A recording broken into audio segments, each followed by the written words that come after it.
Gadamy.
Yeah, that's comfortable.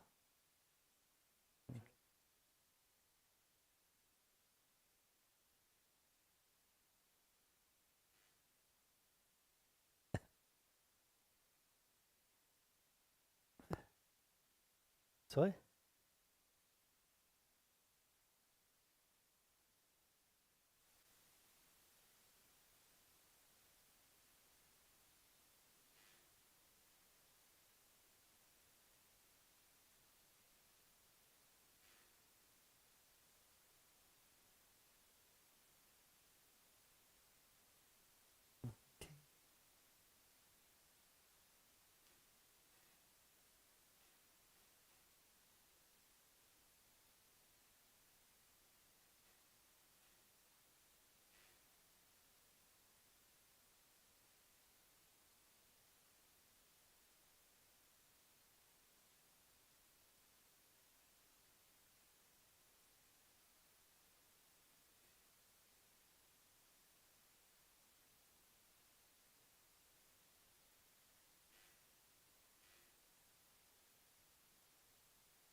Okay, okay.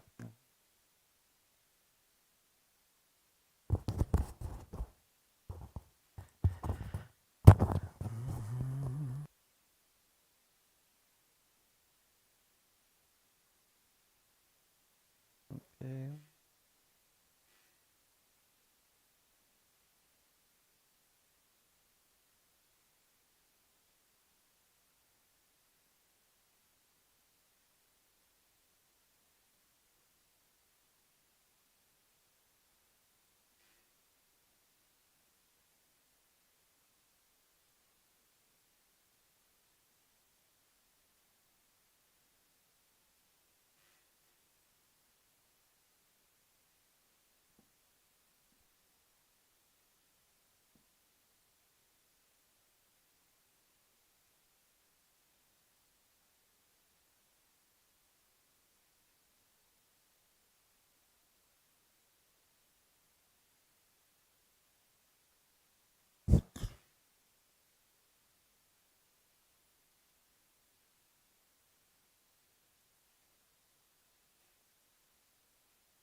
Okay. Sanje chudang suchi chonam la chenju badu dani chap suchi dagi jinzo jibe sanam ji rula pinchi sanje drupa Sanje chedan soichi chonam la sanjo badu dani chap suchi dagi jinzo jepe sunam ji rula penshi sanje drupajo sanje chedan soichi chonam la sanjo badu dani chap suchi Dagi jinzo jipe sunamji Rula pinchi sanji drupaju Tadin sawe lama rimboji Dagi chiwo peme din shula Kadin chimbu kuni jisunde Kusun tuji nuru saudu so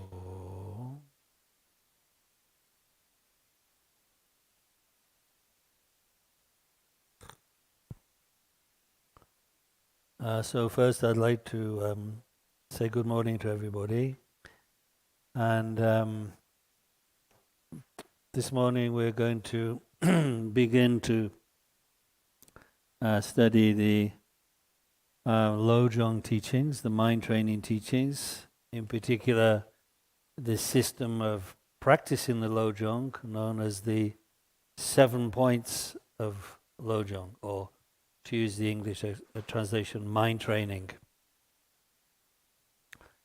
And as I explained yesterday in the general introduction to the course, the Lojong text that we're studying, the root text, so to speak, was composed in the 12th century in Tibet by this great master called Chekawa Yeshidoji, or his full title, Geshe Chekawa, who belonged to the early Kadam tradition.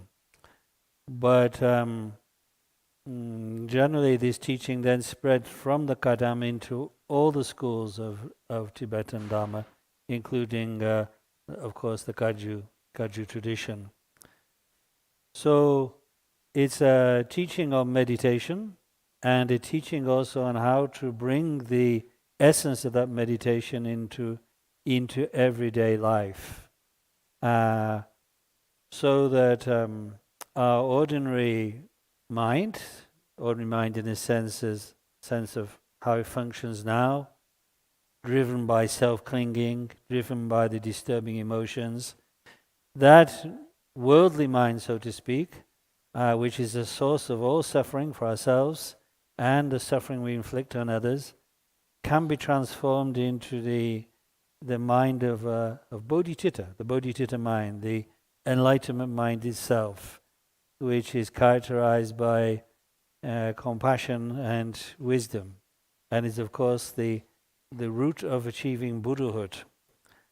So that is the main principle of this teaching, that even our ordinary mind can be transformed by the right methods.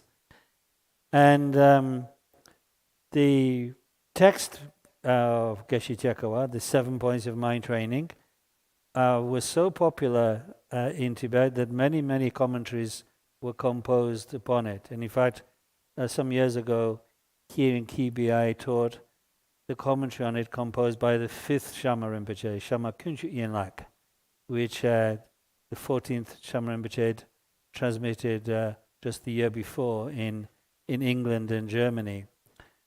But this time I'm going to teach a new commentary, relatively new, which was composed by my master Kamatina Rinpoche. Kamatina Rinpoche, who came out of Tibet in 1959 in the party of His Holiness the 16th Karmapa. And Rinpoche composed this commentary called Dispelling the Darkness of Suffering about 10 years ago. and he gave me the transmission for the text. But this is the first time that Rinpoche's commentary is going to be taught in public. Is going to be taught to a general assembly of people. So it's kind of, in a way, small history making, we could say. And Rapsel Publications in France have just published the commentary, Rinpoche's commentary, which of course includes the root text of Geshe Chekawa. But I think we don't have a huge number of copies here in Kibi because it only was published last week. But I believe there are some, or at least 50 or 60 copies, I think. So maybe you already know that, but if you don't, and if there's still some left, if you want to get one, I guess you should ask the Kibi shop. If you don't have that opportunity and you want to study the teaching afterwards, then, of course, like all books nowadays, this book from Rapsal you could probably get through Amazon. I'm not trying to increase Jeff Bezos' wealth by mentioning that. He doesn't need it increasing. But it is one, regrettably, it is, of course, one way in which you can get books nowadays. So that is the commentary I'm going to teach from. So I will teach through the commentary, more or less line by line in the traditional method.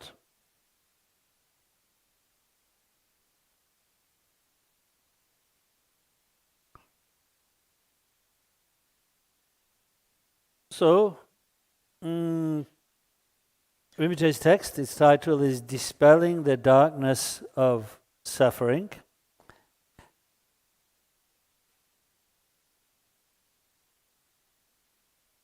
Some, I think, alternative teaching maybe.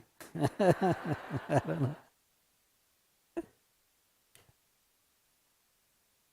Okay. Translation, okay. Okay. Well, I'm going to translate it into English, but... So Rinpoche's commentary is very traditional. Even in English, it reads in a very traditional style. So that means that it follows the normal structure of a commentary, meaning that we have a preliminary part in the commentary in which Rinpoche pays homage to the sources of the teaching and then makes what is called the commitment to compose, where the author of the text explains why he is giving this teaching and what is its intended purpose. So I'll read through this quite quickly, this preliminary section. So first is homage. Now one might ask, why should a master who's composing a text pay homage at the beginning of the text? And the reason is, in a way, out of modesty, to show that he himself, the one who's composing the text, is dependent upon the teachings given by the Buddha and the great masters down to his master for the teaching he's about to share with us. So when we read through such a homage, when we're studying the text, it should remind us that we ourselves also depend for the teaching upon our great masters, all the way back to Lord Buddha himself. So this is Rinpoche's homage. He says, Om Swasti, which is of course Sanskrit, meaning may all be auspicious. The dense clouds of compassion gather in the sky of knowledge. Through the power of the gentle rain of their sublime activity, a lotus garden of benefit and happiness flourishes for countless beings. To the matchless supreme guide, the Lord of the Shakyas, I pay homage. So, in short, this first verse of homage is paying respect to our Buddha, the historical Buddha Shakyamuni, who of course came from the Shakya clan in ancient India, and that showing that he is the one who is endowed with the compassion and knowledge. Knowledge here is a synonym for wisdom. Those are the two essential Buddha qualities.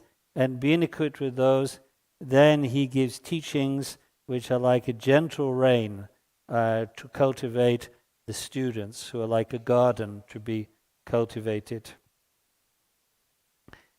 And then Rinpoche wants to pay homage in the next verse to Chenrezig, and that of course reminds us that the Lojong teaching is, above all else, a method of generating the compassion, the enlightened compassion. So Rinpoche says, a stream of compassionate blessings, like a rosary of pearls, flows from the pollen heart of the lotus held by the thousand-eyed one. Of course, in one of his forms, Chenrezig is equipped with 1,000 hands. Each of one is marked by an eye. And again, symbolizing his qualities, Chenrezig holds a lotus. So, in Rinpoche's imagery, the teachings is like the blessings flowing from that lotus held by Chenrezig. Lama Chenrezig, who dispels the torment of beings, the suffering of beings, I place your jeweled feet with devotion at the crown of my head. And that, of course, is the gesture of complete devotion one makes to one's Lama, to prostrate in this way before the Lama. And so, as you see, as when Rinpoche explains the system of devotion to the Guru that we can use in the Lojong, he will mainly present the Guru in the form of Chenrezig. So that is why he's paying homage in this second verse to Chenrezig, after paying homage to Shakyamuni. Now the commitment to compose, where Rinpoche explains what he's going to do in this text. Mind training is the excellent essence of the nectar of the Mahayana. And so it's like as I mentioned yesterday, the Lojong teaching is like the essential oral instructions compared to the very elaborate and detailed Mahayana instructions in the commentaries, the Shastras. The mind training represents like the quintessential teachings, the core instructions for Mahayana practice. And since good fortune increases merely by repeating the words, even without the power of meditation, so Rinpoche is modestly saying he himself is simply repeating the words of the Lojong. But even to do that, even if one doesn't have full realization, simply to repeat the words of the Lojong has a great force, has a great power, a great blessing. So as that is the case, I will work at these notes in order to aid my own recollection. So Rinpoche is saying, perhaps this is not a benefit for anybody else, but for me it is a benefit to remember, to recollect these profound teachings. This is like how Shantideva says in the beginning of Bodhicitta. This really, I'm writing this mainly for myself. If it happens to be a benefit to others, that's good, but it's primarily for myself. And of course, this shows the modesty of the author in composing this text.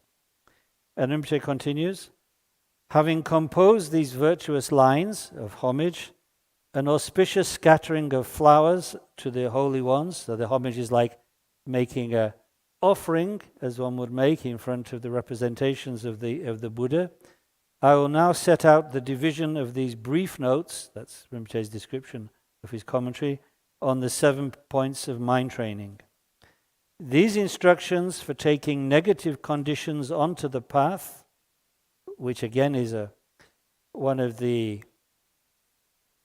chief characteristics of the Lojong, that generally we could say we need good conditions to practice the Dharma, but the power of the Lojong is so great that even negative conditions, difficulties that affect us from external sources or from our own turbulent emotions, they can be transformed into the path to enlightenment by the Lojong teachings.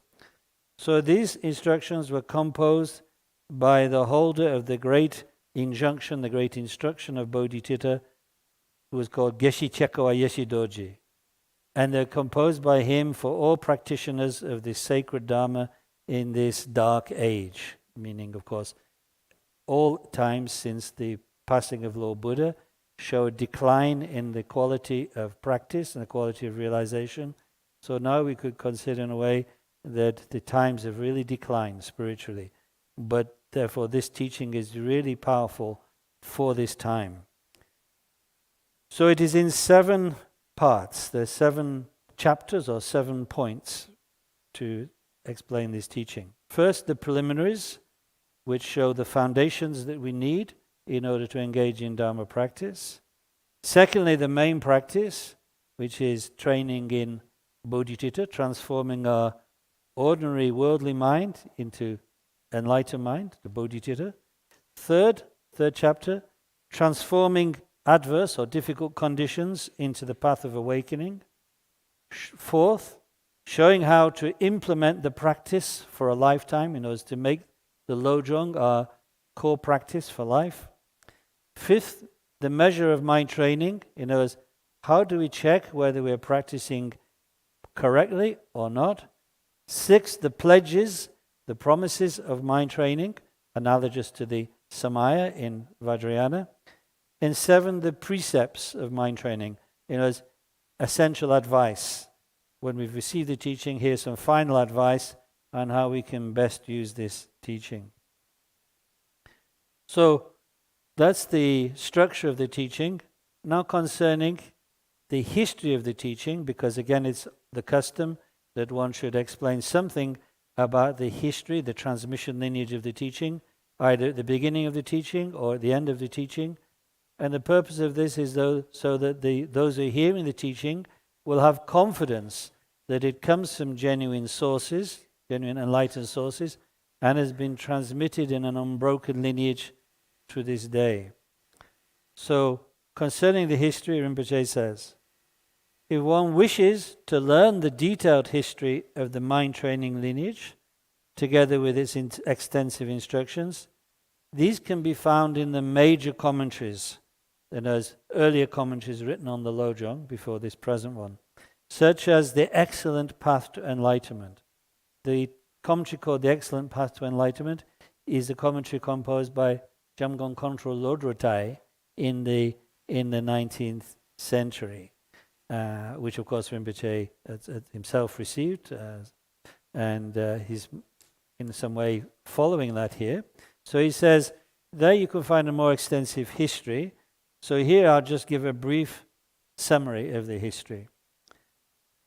The essence nectar of the pith instructions is a transmission from Sir Lingpa. Actually, that is a line from the end of the text, which Rinpoche has brought forward, because it describes the essential source of this teaching.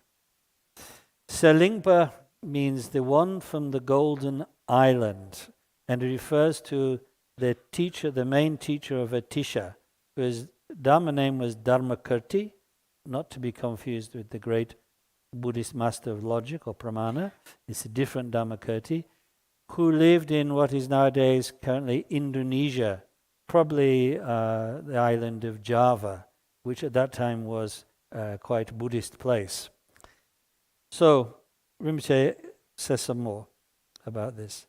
The profound instructions of the mind training, of the exchange of self and other, and described in that way, again points to a core characteristic of the mind training, which is that the main meditation that we're to practice, often called sending and taking, is a way to exchange ourselves for others, to reverse our habitual grasping at this self as important, as the key object upon which we should lavish all protection and concern, and instead direct that affection and concern to others, to a change around our perception so that others become ourself. As Shantideva says, those who quickly wish to achieve Buddhahood for themselves and others should practice this sacred secret of exchanging oneself for others. And the teaching on Tonglen, the meditation on Tonglen that we'll be introduced to, is putting that exchange of self and others directly into practice. So Rinpoche is saying here that that this type of mind training, which has this practice as its core, the exchange of self and others, this was transmitted in an unbroken lineage from the supreme teacher, meaning Shakyamuni, the Buddha himself, to his regent, the Bodhisattva Maitreya, and then through an unbroken lineage to three particular masters of Atisha. So Atisha, the Indian Pandita who brought the teaching to Tibet, was born in 979 in Bengal, died in 1053 in Tibet. So in the early 11th century, Atisha received this teaching of the mind training, the Lojong, from three masters. And they are Lord Selingpa, the master from the Golden Island, in other words, Dhammakirti. Secondly, from Guru Dhammarakshita. And thirdly, from Guru Maitri Yogin. And Rinpoche says a little bit about these second two here. He says, Atisha received the teaching from Guru Dhammarakshita, who by the practice of loving kindness, compassion and mind training was able to give away his own flesh to the hungry. In other words, he was an excellent embodiment of the core of the mind training, to exchange oneself for others out of sublime compassion. In fact, Rinpoche doesn't tell the whole story, but Dhammarakshita was very unusual in that by his monastic ordination, he belonged to the Shravaka vehicle. He was ordained in the Vaibhashika lineage.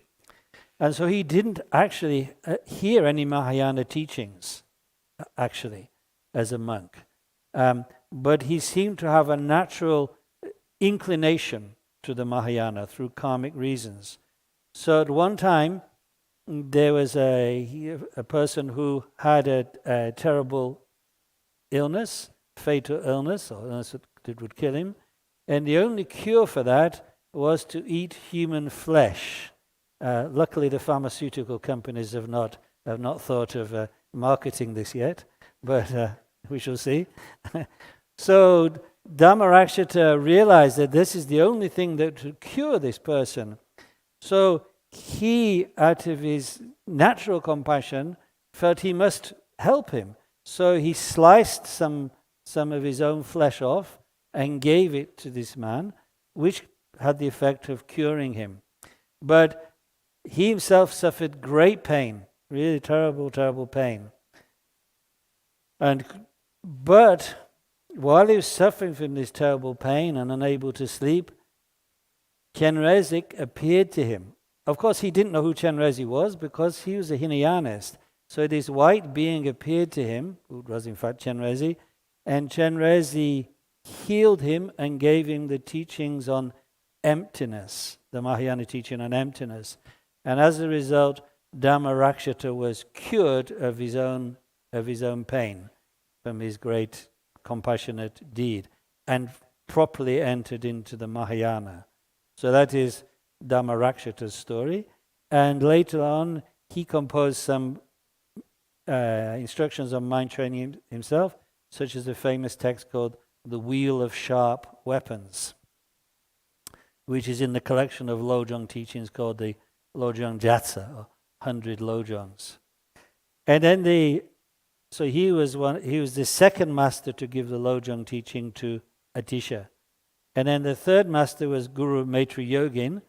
And Maitri Yogin, his ability to, his compassion was so great, his wish to exchange himself for others was so great, that one day when he saw a poor dog being stoned by people, they're throwing stones and wounding the dog, his compassion was so great that he immediately took the suffering of the dog. He meditated that he was taking the suffering of the dog onto himself. And therefore he suffered great pain, because although he had the great compassion, he was not fully realized, so he couldn't realize the essential emptiness of this experience. So he willingly took the suffering of the dog onto himself.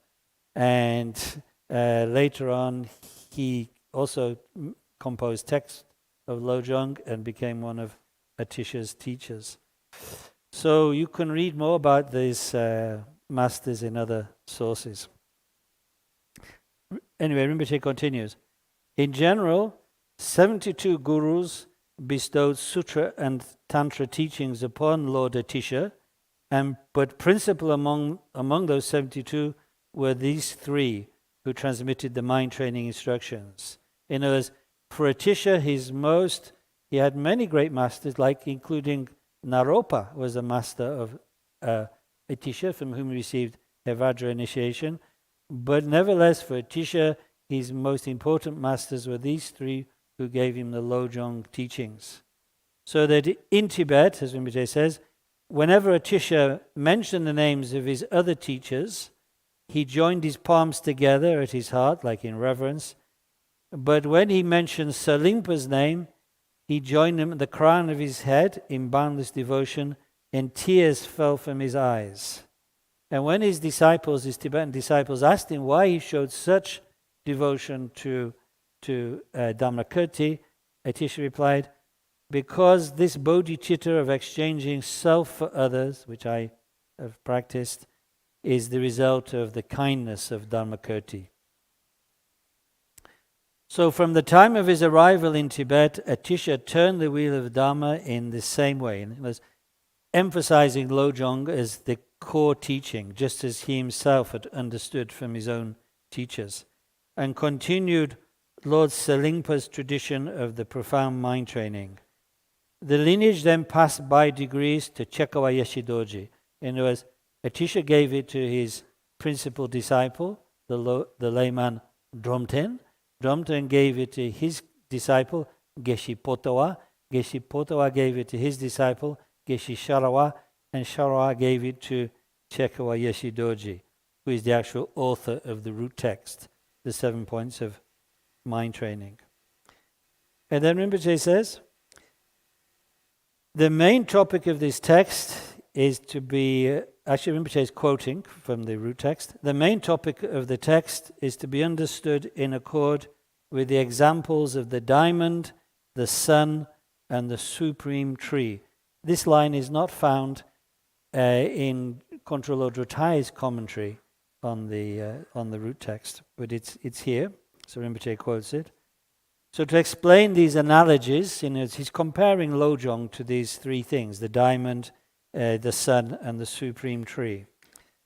So a precious diamond surpasses in splendor all other precious jewels that overcome and dispel poverty. So a diamond is the best of all things. Or as Marilyn Monroe said, a diamond is a girl's best friend. In Lojong we say, the Lojong is everybody's best friend. And the light of the sun surpasses in splendor other lights that overcome and dispel darkness. And the tree is a medicinal tree. The supreme medicinal tree surpasses in splendor all other trees and herbs that overcome and dispel sickness. So, in accord with these examples, bodhicitta is the supreme teaching, the supreme among all Dharma teachings. It surpasses in splendor all other teachings that dispel suffering and accomplish benefit and bliss.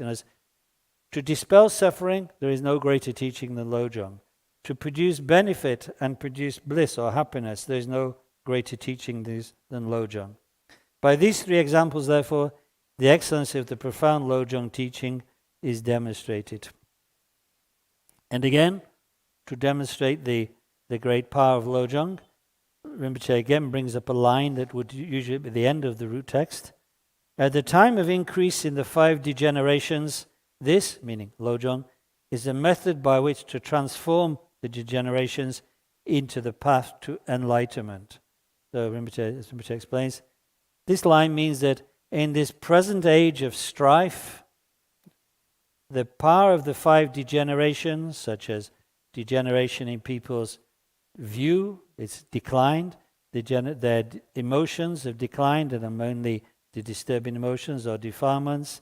The lifespan of beings is shortened. In short, there are many features of degeneration from the time, the golden age. Now we're in the Kali Yuga, and the times are very, very difficult for Dharma practice. So as he says, the degenerations are extremely great and undesirable negative conditions are difficult to overcome by means of other Dharma practices. However, through the methods of Lojong, they can be made into the path of enlightenment. So this is the wonderful part of the Lojong teaching. That which is negative becomes positive. That which would be an obstacle to enlightenment becomes an aid to enlightenment. So it's like Lojong is like an alchemy that can transform base metal into gold, one might say. And this ability of the Lojong to transform difficulties and negative conditions into the path will be explained in detail in the main part to follow. Now, Rinpoche wants to just comment on the use of the term Lojong or mind training. Because one might say, well, this is not a very special title for this teaching. As Rinpoche says, all three vehicles, Hinayana, Bodhisattvayana, and Vajrayana, all contain skillful means for training the mind. In other words, all Buddhism is about the mind and about training the mind. However, the general term Lojong or mind training, Lojong is just Tibetan for training the mind, has a specific designation here. And it signifies here all those instructions on exchanging self and other derived from the lineage of Dharmakirti. So here we use it in this very special context. So yes, all Dharma teaching is about training the mind, but here by mind training we mean this set of instructions. So, all that concludes the preliminary part of Rinpoche's commentary, and now we come to the main part of the text. And there are 7 parts, as we already heard. The first part is the training in the preliminaries. As the root text says, simply, train in the preliminaries. So these preliminaries are the essential instructions for cultivating an attitude that will make us able to approach the Lojong teachings in the correct spirit, in the right frame of mind. So they are in fact the preliminaries that are common to all Dharma teachings. So Rinpoche says, if you wish to meditate on this practice of mind training in a single session, you must begin with the preliminary teachings, the Nundro. So this is the actually it's going to be more, but this is the general Nundro for Lojong. And it's the same as the general Nundro for all Dharma practice. So Rinpoche says, so firstly, the place where you practice, the place where you're going to meditate, if you're going to meditate on Lojong, should be very clean and arrayed with beautiful offerings, if you have them. In other words, the setting in which you are going to practice will have an important influence upon you. That is why we pay attention to it. If you meditate in a very untidy or chaotic or dirty place, if you're a great siddha or a great yogin, it will not matter. But for ordinary people like ourselves, it engenders an emotional reaction. And if it's dirty and chaotic, it means we're not creating a space in our life for the Lojong practice to really flourish. So we should pay attention to our setting in this way. Then seated comfortably on a cushion, well, in some ways Lojong is about transforming pain into bliss, but you don't need to start with sitting in an uncomfortable position. Be comfortable, relax to begin with. Seated comfortably on a cushion, then you could recite the 7-branch prayer. The 7-branch prayer, I think everybody is familiar with. There are many versions of it. You could use the version from the King of Aspirations prayer. The King of Aspirations prayer, the prayer of Bodhisattva Samantabhadra, has a beautiful preliminary section in which there are 7 parts. So that is we call that the 7-branch prayer. But also there's a shorter one composed by the great nun Gelongma Palmo, which is often practiced together with Tara and Chenrezig. You could use that one. Or you could use the 7-branch prayer that is found in the extensive Munlam of Bodhisattva Maitreya. So whichever one you like or you can use that one. And by that method of practicing the 7-branch prayer, we create, so to speak, the right internal environment to practice. The external environment we make clean and we make offerings.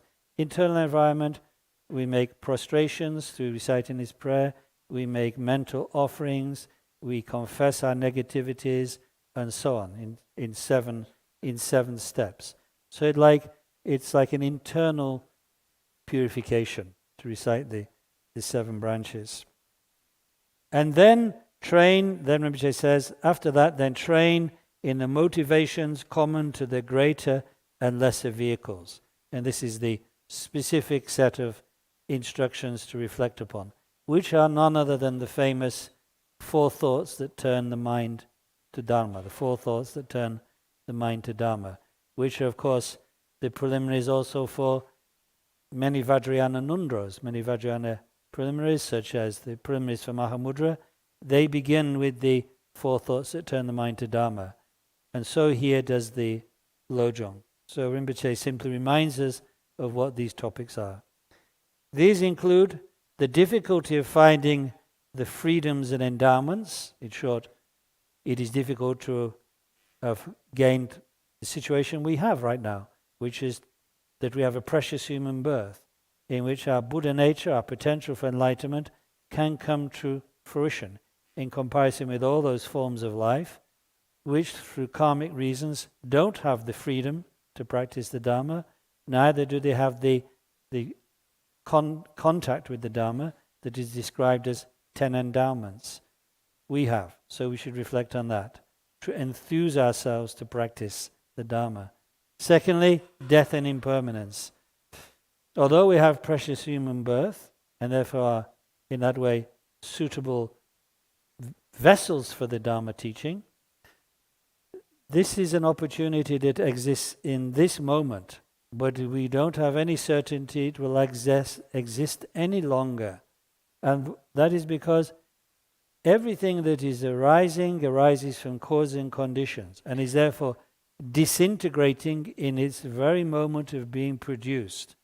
So right now we have this fortune of human birth with freedom, contact with our great lamas, ability to practice the Dharma, but it is conditioned. That situation we have now is conditioned and therefore impermanent. And above all else, we should reflect on that by reflecting on the certainty of death. But death being certain, its time is not certain. So we don't know, as it said, which will come next when we go to sleep at night, the next morning or the next life. So therefore we must utilize our precious human birth right now. That is the purpose of contemplating impermanence and death. And especially considering that at the time of death, only that time we spent in life practicing the Dharma will give us any protection at that time, any benefit in going forward. And that leads us to the third of the preliminary reflections, karma, action and result. Or karma, cause and result, I should say. All that will accompany us to the next life, as Lord Buddha explained on many occasions, are the imprints of our actions.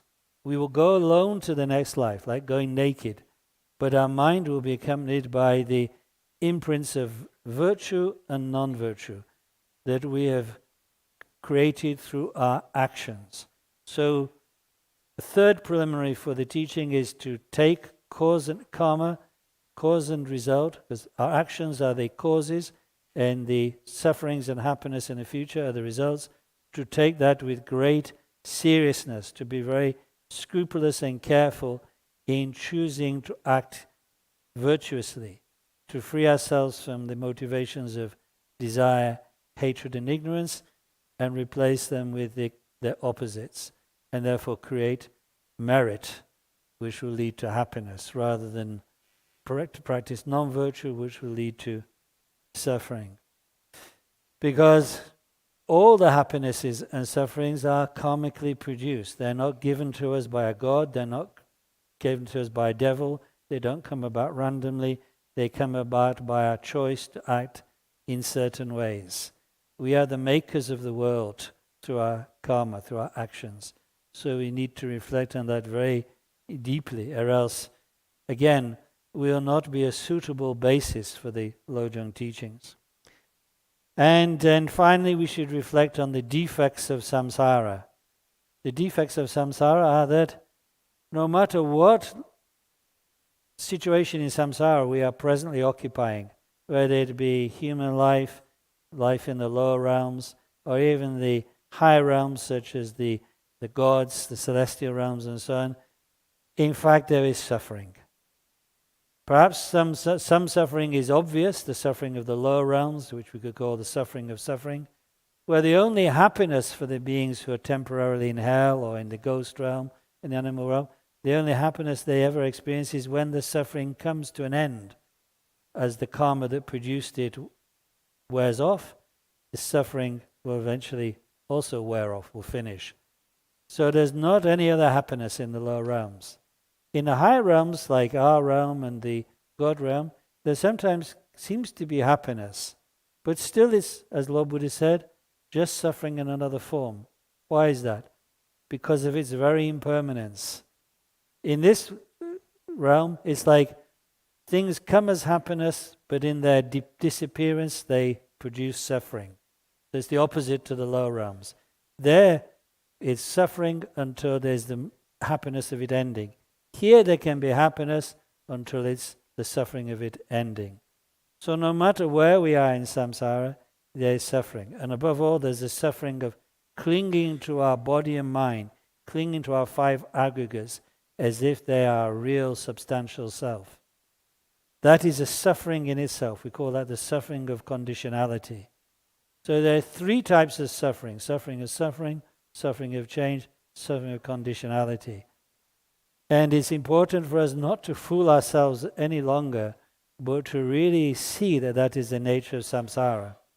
Otherwise, our dharma efforts will lead to nothing more than temporary results, temporary patches of happiness produced by doing some meditation or doing some virtuous actions, but without the mind that longs for freedom.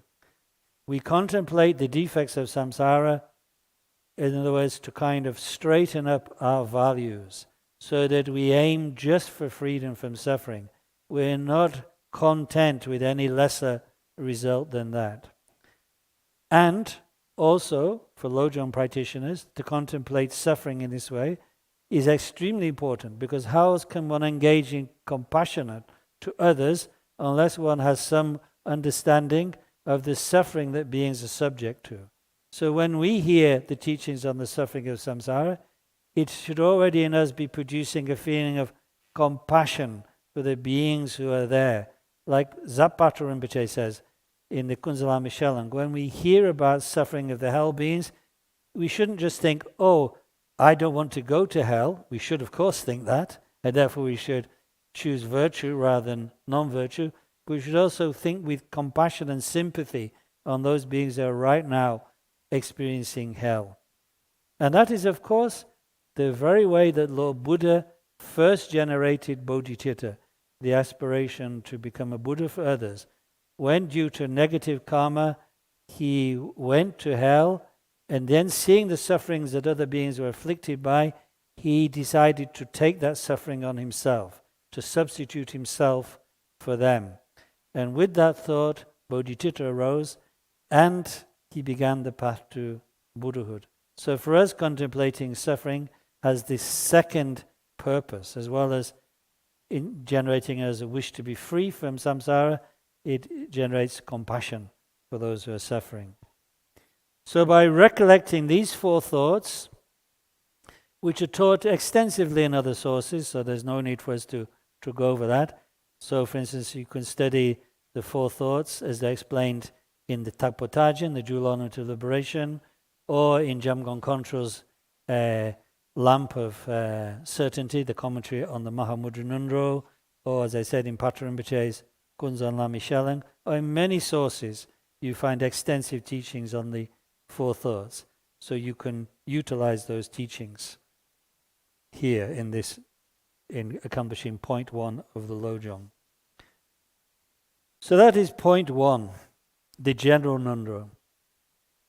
But here we'll see there's some more nundro to follow in the main point. So now we reach part 2, or point 2, the main practice, training in bodhicitta. So this is a very long section, because here are most of the instructions for meditation on Lojong. The points from 3 to 7 are in a way follow-ups to that, extensions of point 2. The core meditation practices we will learn here in this section.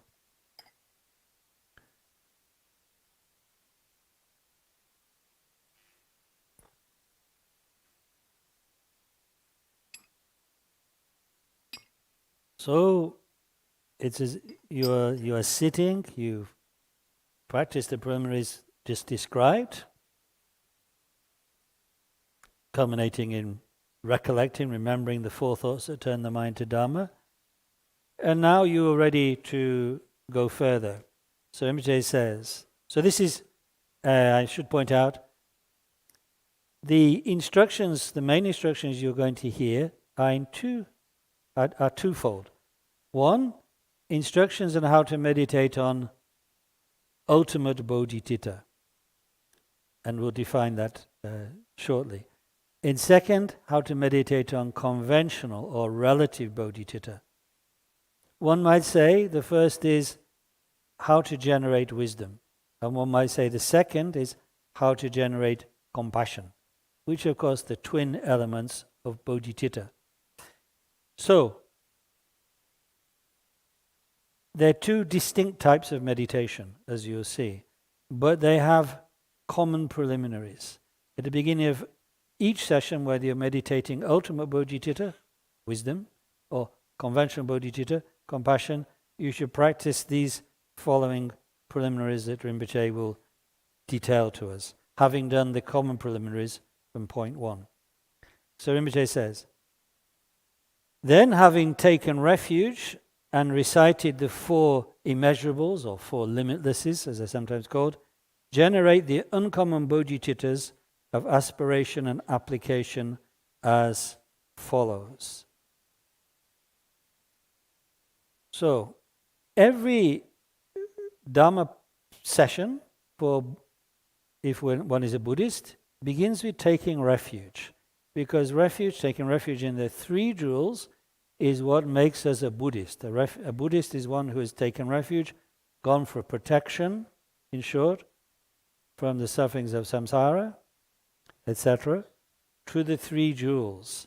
So we become a Buddhist by that act. And every practice that we do must also begin with the act of taking refuge for it to be a Buddhist practice.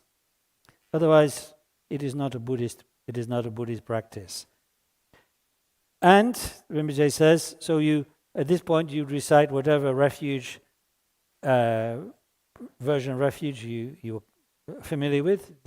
Anyone is okay, and whether it's in Tibetan or Sanskrit or English or whatever, it doesn't matter, of course, as long as you have clear understanding of the purpose of taking refuge, of the objects of taking refuge, the Buddha, his teaching, and the Sangha, as explained in great detail in other places. And you should also recite the 4 immeasurables. The 4 immeasurables are the 4 limitless meditations. Limitless love, which is the wish that beings have happiness and the cause of happiness.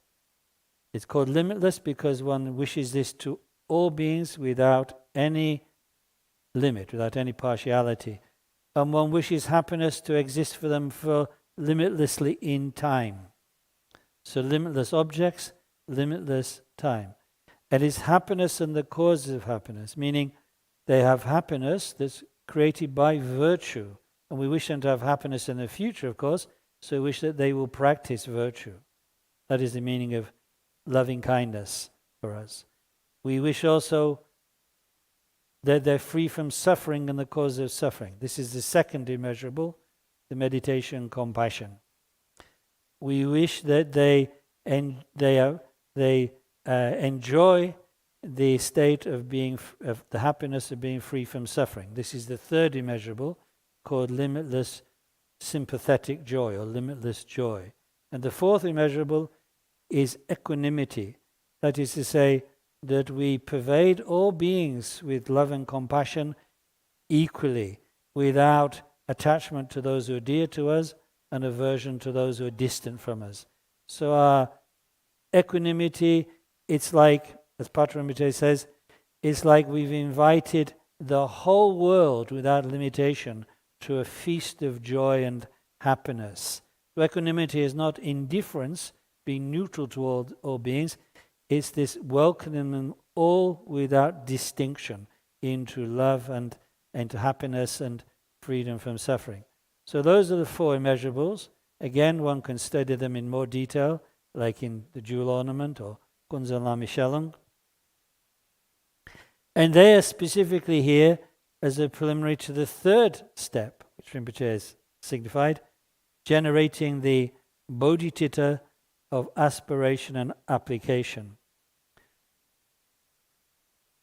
Bodhicitta means, in this sense, this is the conventional bodhicitta, means the wish to become a Buddha for the sake of all beings. That having contemplated that we wish them to have happiness, we wish them to be free from suffering, we should then consider, but how can I really place them in happiness? How can I really place them in freedom and suffering?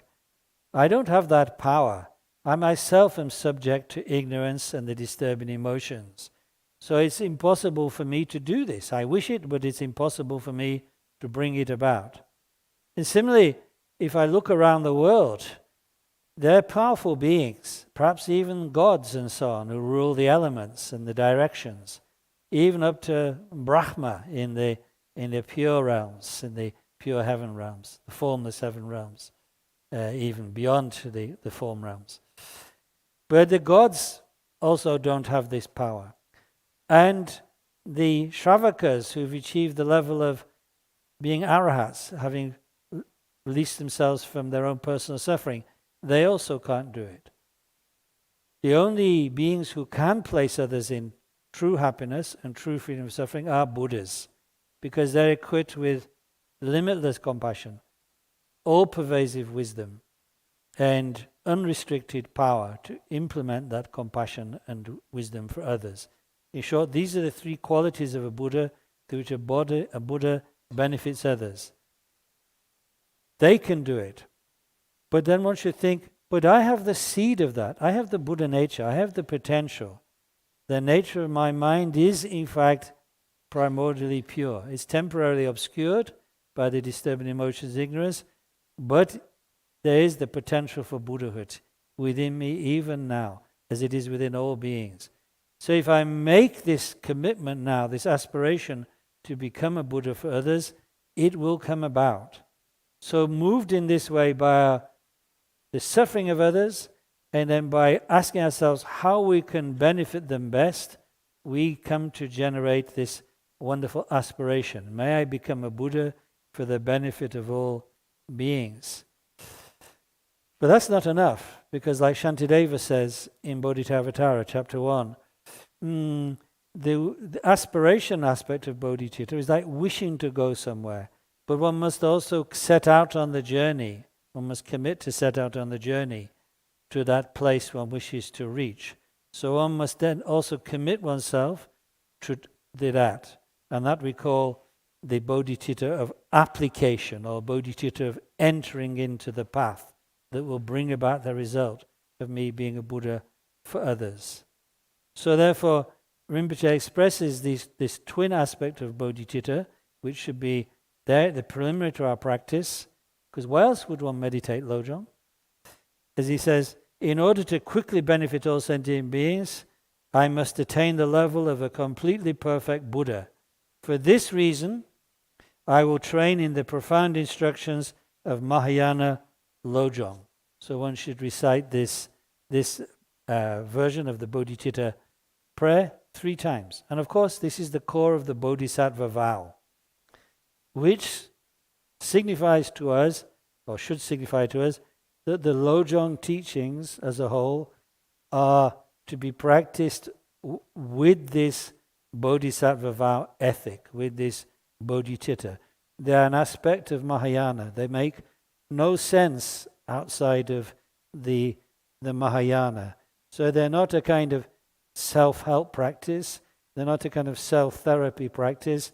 They are given for those who wish to achieve Buddhahood for the benefit of others. That is their sole purpose. So one reminds oneself of that, just as one reminded oneself when he's practicing the Buddhist path by taking refuge, so one reminds oneself when he's practicing the Mahayana path for the benefit of all beings, to achieve Buddhahood for the benefit of all beings, by reciting the Bodhicitta prayer. Then, Rinpoche says, we should practice some devotion to the Guru. So this is, if you like, Lojong Guru Yoga. Now, Lojong is essentially not a tantric teaching. It's essentially Mahayana teaching, the common Mahayana teaching, although it's a wonderful teaching. So it doesn't depend upon initiations and so on, as a tantric teaching would do. But there are certain influences of the Vajrayana that one can see in the Lojong, and one of them is the practice of a type of Guru Yoga, a type of devotion, in order to receive the blessings of the Guru and the lineage of Lojong to inspire us to practice effectively. So here Rinpoche will teach this method of practicing Guru Yoga in the beginning part of our Lojong session. So he says, to meditate upon the actual Guru or upon the sacred appearance of the noble Padmapani. Padmapani means lotus in hand. It's another name for Chenrezig. The embodiment of the compassion of conquerors is called excellent. To meditate here on the Guru is an excellent practice.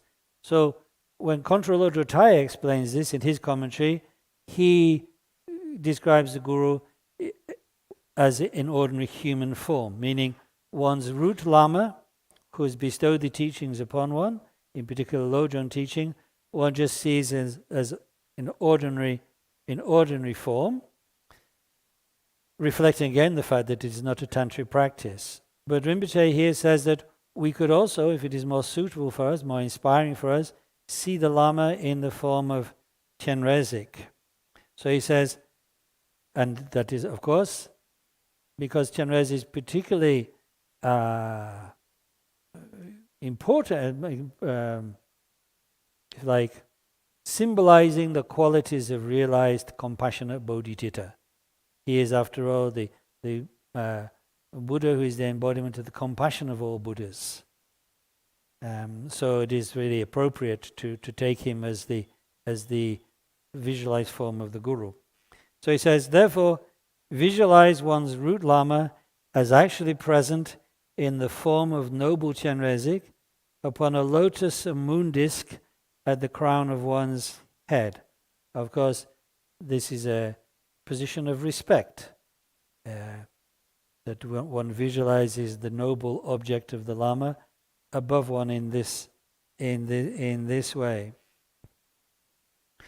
White light rays shine from the body of Lama Chenrezig, pervading space, and he regards beings with a mind of unobjectified compassion, meaning Chenrezig compassion is not the compassion which has the thought, oh, there are real sentient beings who exist with intrinsic nature, nor even that there are any phenomena that exist with intrinsic nature. Chenrezig's compassion is at the same time wisdom. His meditation compassion is unified with emptiness.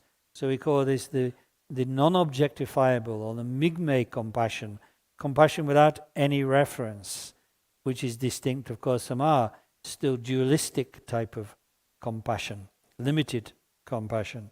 Chenrezig's compassion is that of a Buddha. So think that Chenrezig is the essence of all objects of refuge. So he is the Buddhas, he is the Dharma, and he is the presence of the noble Sangha. All the noble Bodhisattva Sangha is included in Chenrezig, as is all the Dharma, the teachings of the scriptures, the path of realization, which comprises the twofold Dharma, and all the Buddhas are included in Lama Chenrezig. And also, we should, Rinpoche says, and pray to him and the mind training lineage. All the lineage of those lamas, from Lord Buddha himself, down to Geshe Chekawa, and down through the transmission down to the present day lamas, all those are included in Lama Chenrezig and are therefore the object of our devotion and supplication. So, as a prayer, as a short prayer, one should recite the following lines. Great Spiritual Master, completely perfect Lama, bless me that exceptional loving kindness, compassion, and bodhicitta arise within my mind stream. This is the same prayer to the Lama that Contra Lodra Thaye also presented in his commentary. So as Rinpoche says, recite this up to 100,000 times. Of course, Rinpoche is not implying that you do this 100,000 times in each session. He would not be able to practice much more Lojong. Not to mention, you'd be skipping a lot of meals. But you pray as many times as you can. So if you can only pray once, of course, that would be great. But 3 times would be more auspicious. 7 would be even more auspicious. 21 more. 108 would be really, really wonderful. And Rinpoche says it would be good, as well as reciting this, if you recited the prayer to Atisha, composed by his main Tibetan disciple, Dromten. So Rinpoche has written that out here. And why Atisha? Because in a way Atisha is so important for us, since he brought the teachings to Tibet, and he was a sublime embodiment of the qualities of bodhicitta. When you read the life history of Atisha, it is very, very moving. First, in the great efforts he went to collect the teachings. I mean, to go to Java in those days was a very perilous journey, to go by sea from India to Java. And there are many storms that afflicted them on the journey and so on. And then Atisha's great bravery in going to Tibet. Even Tibetans reflect upon how brave Atisha was to bring the teachings from Tibet, because he wasn't that young at the time. He was already 60 when he received the invitation to come to Tibet. And his Yidam Tara also urged him to go to Tibet, where he'd meet a destined disciple. But it was very perilous to go from India to Tibet. And when one also recollects that the first time Atisha was given Tibetan tea, he had the brilliant diplomacy to say, "What is this nectar? Surely only the gods drink this."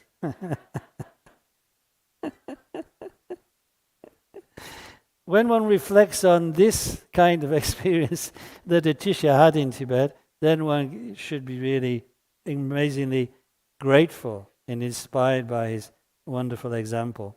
So here's this prayer to Atisha that Rinpoche is copied out here. It's composed by Dromten. Most wondrous and excellent ocean of glory, bless me to perfect bodhicitta for all beings. You are descended from a royal lineage and learned in the 5 sciences. You can study what they are in the Kenjuk. You traveled to the glorious land of snows, Tibet of course, in accordance with the prophecy of Tara, your Yidam. And holding others dearer than yourself, you accomplish their benefit. Incomparable Atisha, I supplicate you. Please bless me in this very moment and dispel the sufferings of beings right now. Establish all beings on the true path of enlightenment and bestow the source of all benefit and bliss. May happiness begin right now. Bestow the source of bliss this very day. May the sufferings of samsara be defeated. May all obstacles to Dharma be averted. Bless me so that my activity is never separate, is never apart from the Dharma.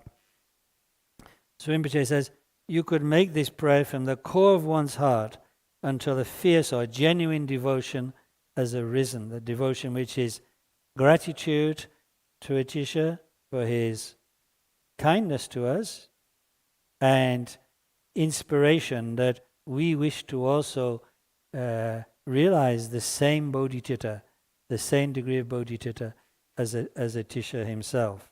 And this causes one to open. The purpose of this is causing one to open, so there's a space in one's heart for bodhicitta to really arise. This is the purpose of such devotional practice here.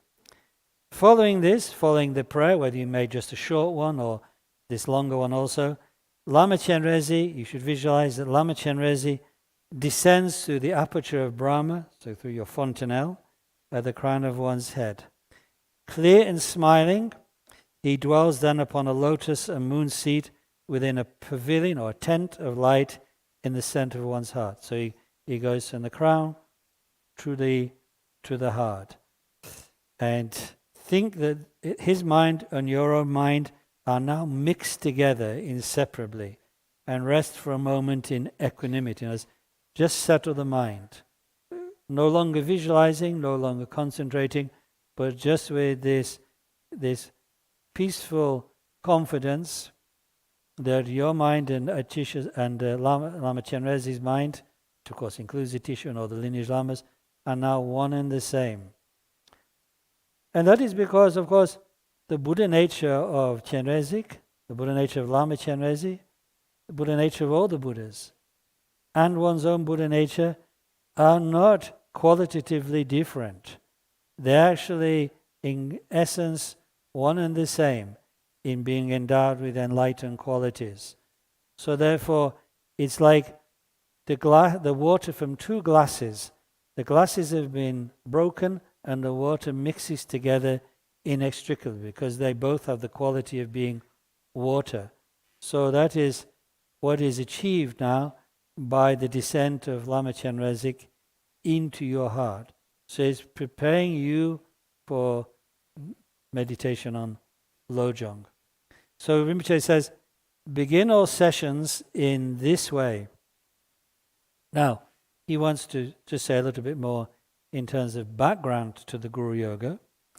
Concerning this meditation on the Lama that has just been taught, in the early Kadampa Geshe, a disciple of Chekawa called Geshe Chilpupa, Chilpupa wrote a text called The Guru Yoga of Mind Training. He also wrote another commentary on the 7 points as well. But in his text, The Guru Yoga of Mind Training, or Lojong Guru Yoga, Chilpupa says, even if a student possesses virtue, diligence, and so on, realization will not be attained without relying upon a Lama who is a source of blessings. Therefore, it is essential to rely upon an excellent Guru. Concerning this excellent Guru, the characteristics or the marks of such a Lama, then one can say that if he is a holder of the lineage, meaning if he's received and maintains the teaching, then this is one defining characteristic, that he is suitable to be taken as one's Lama for the practice. But if he also possesses realization, in other words, he's not just technically received the teaching and mastered it in that way, but if the qualities of the teaching have really arisen in him or her, then that is he is completely qualified. So that is the superior qualification. If one could find a Lama like that, in whom the qualities of Lojong have actually come to total fruition, that would be the best Lama of all. So Chilpupa continues, one should rely upon a lineage of transmission of bodhicitta descending from the perfect Buddha, a lineage which is stable and certain. Such is the transmission from Lord Atisha. So Atisha had received this, as we've heard in the history. That transmission was unbroken from Shakyamuni through Maitreya, through masters like Atisha, like Asanga and Vasubandhu, Sturamati, Dhammakirti, Atisha, and so on. And then an unbroken line from Atisha to the present day. So one must rely upon that, because if the lineage is broken, then the teaching has no power to bless. the words of the teaching may still be there, may still be in existence in books, but it's like they're dead letters. The letters only come alive if transmitted through an unbroken lineage. So that is the lineage.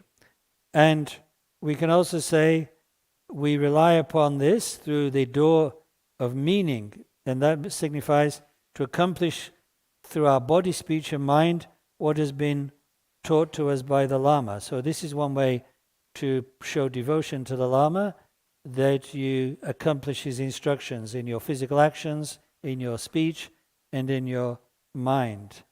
But the second way to rely upon the Lama, he says, is the reliance through the door of secret symbols. And that is like in a Vajrayana way. So this represents a kind of influence of Vajrayana at this point on the Lojong.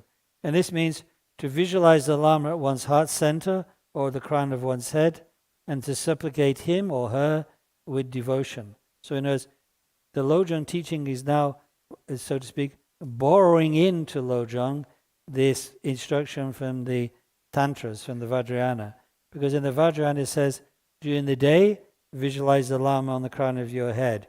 At night, visualize the Lama in your heart center. So to, as it were, to enable us to practice Lojong more effectively, this practice of Guru Yoga is brought in at this point. Now, after you've finished the Guru Yoga section, Rinpoche continues, hold the body straight and focus on the inhalation and exhalation of the breath. Breathe naturally and count the out breaths up to 21. By leaving mind and breath in their natural state, become a suitable vessel for meditative absorption. So, the point here is that we're going to, after this, engage either in ultimate bodhicitta meditation or conventional bodhicitta meditation, both of which will require our mind to be very stable and very calm. Because an agitated mind will be a mind that cannot focus on the instructions. And being agitated by many concepts and waves of emotion, the meditation will be totally ineffective for generating bodhicitta. So we need to, as it were, let our mind settle, take a kind of little time to settle the mind, to relax the mind, so the mind then is not so agitated and is more flexible, and therefore can be placed upon the point of the instruction effectively. So the technique to be used here as a preliminary is to use counting the breath, counting and following the breath, which of course is a kind of a preliminary specifically for shamatha, for calm abiding. This is not a full instruction on shamatha. It's like borrowing something from shamatha practice to make it possible for us to go into the heart of the Lojong meditation. And of course, for shamatha, one trains the mind by bringing it to rest in one-pointedness and even settling, either upon an object or without an object. And there are many types of object one could use that are taught in the classical teachings on shamatha. But one of the simplest and easiest is just to follow the breath, because the breath is natural. We naturally breathe in and out. It's not something that we have to generate by effort or by intention. It naturally is happening. So if we can align our thoughts, our moving mind, with the breath, it will quite easily come to settle. So, as Rinpoche says, count on the breaths, each out breath, up to 21 out breaths. Of course, one's mind might be so agitated that one can't even do that one's mind wanders, maybe just after 2 or 3 counts. One shouldn't be disappointed if that happens. One should simply go back and start again at 1. So wherever the interruption arises, go back to 1. If you're not interrupted so that you forget what number. You just continue with the count. Bring the mind back gently and place it on the count with wherever you're up to. If the numbering is broken, start at 1. But with a very, so to speak, cheerful and easygoing mind. One should avoid tightening the mind with this practice. A tight mind may look like it's focused, but is not evenly settled. It's like a tight, bound mind, which doesn't have the openness and flexibility out of which compassion and wisdom could possibly arise. So it's one-pointed and evenly settled. To a degree. Again, it doesn't have to have all the characteristics of flawless shamatha at this point, just enough that your mind is easy and flexible. That will be satisfactory. That will make your mind a suitable vessel for meditative absorption. Then you follow the words and meaning of the main practice step by step and meditate on these in order to decisively tame your own mind stream. So that is we now, so to speak, where we are is we've done point 1, the general preliminaries, which are, in other words, the 4 thoughts that turn the mind to Dharma, which one should commonly be reflecting upon anyway. And then entering into point 2, the main session, we've gone through all the sequence of specific preliminaries to that. Refuge and bodhicitta, making the practice Buddhist and Mahayanist. Then the special practice of the Guru Yoga to receive the blessings of the lamas of the lineage. And then to relax our mind effectively, the counting and following the breath up to 21. So I think we maybe will pause now, because now starts the meditation on the 2 bodhicittas. And first we will begin with the meditation on ultimate bodhicitta, and then conventional bodhicitta. That is a special, unusual feature, in fact, in the Lojong teachings, that we start meditating on ultimate bodhicitta, not conventional bodhicitta. And that is unusual because actually, generally in the Mahayana teachings, such as in the Lamrim, stage of the path teaching and so on, we begin with conventional bodhicitta. And the reason being, because conventional bodhicitta is easier, in the sense that one doesn't need to have really seen deeply into the nature of things to be moved by the suffering of others and generate compassion towards them. Even though one has not truly investigated what is the nature of that suffering, or what is the nature of those others, what is the nature of myself, which would lead to wisdom, the wisdom of emptiness, one can still produce a measure of compassion and therefore a measure of bodhicitta. So that is why we usually begin that way, with conventional bodhicitta, and then develop the wisdom of ultimate bodhicitta. But here in the Lojong, it's the opposite reason. And the reason for that is because, as Shamra Rinpoche actually taught, when he taught Kunchuk Yenlak's mind training, in the Lojong, the attitude is that one needs emptiness, actually. One needs to have dispelled clinging to self, the clinging to oneself as a substance, substantially existent entity, and the clinging to others as a substantially existent entity, to have the bravery and vast openness of conventional bodhicitta. So it's the other way round. Emptiness clears away a certain degree of clinging that would otherwise obstruct real authentic compassion arising. Of course, it doesn't mean one has fully realized emptiness at that point, but at least some familiarity with meditation emptiness is very, very helpful for this radical compassion of Lojong. Because Lojong compassion is, so to speak, a tremendously radical compassion. It's asking, in a way, everything from us. Exchange self for others, not you stay here and be compassionate to that person over there, which still gives you a little bit of security and comfort, but rather, no, you take his suffering or her suffering on yourself. You put yourself entirely in his or her position. That's a radical compassion. That's an extraordinary demand that Lojong makes upon us. So to have meditated initially on emptiness will make this much easier.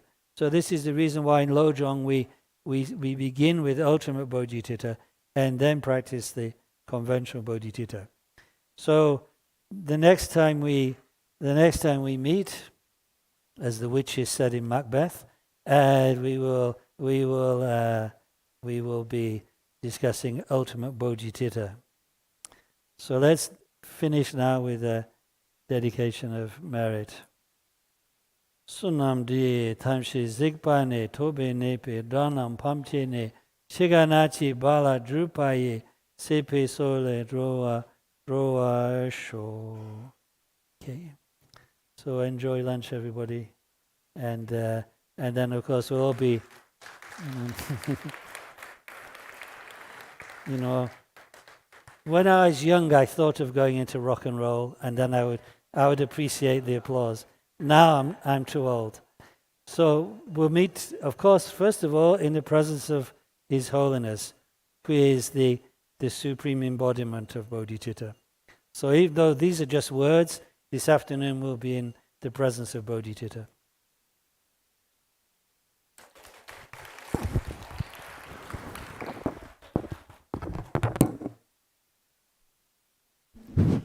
Dear friends, a kind request, because yesterday we succeeded very